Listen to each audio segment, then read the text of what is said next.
We have this idea from movies where a young woman is drugged, chained, and then taken to a different country. But what happens in our own neighborhoods, it's more stories like mine of boyfriends who form a connection with you and you trust them.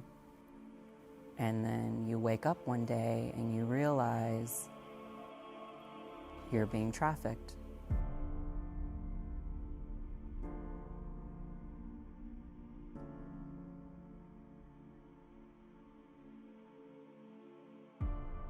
I originally grew up in a very small town called Navasota in Texas. I didn't actually come out to my family. My parents went through my cell phone one day. At this time, I'm 15 years old. My father said, "I'm only going to ask you one more time, are you gay?" And I said, I'm not.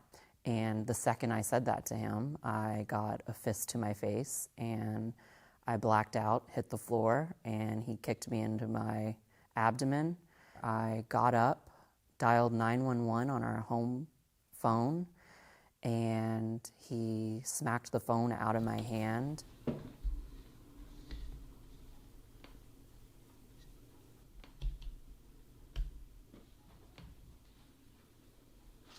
I didn't feel safe. And I remember thinking that if I had a relationship with someone who's older, they'll be able to protect me and they'll be able to give me the support and the love that I haven't been given my entire life. The first night, Jason treated me amazing. We went to lunch, we had dinners, and then the routine changed a little bit. He said, "One day you're going to want to live a life on your own, and I think it'd be a great idea if you got a head start." And he said, "I'm a registered massage therapist. I think it would be great if you gave massages with me." We had our first appointment set. The first thing I notice is the client has no clothing on, and he's not under the sheeting that was provided. And then Jason began to take his clothing off. And I knew I had to take my clothes off.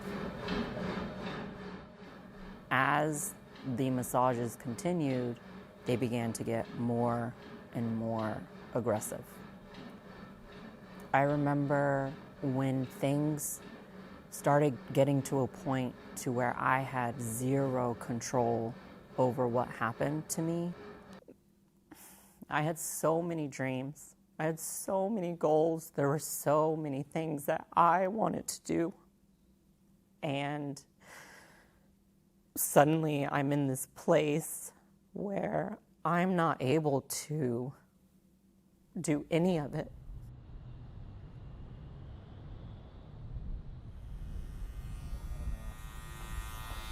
Yeah. I'd probably say like half an inch we could take off and it'll be fine.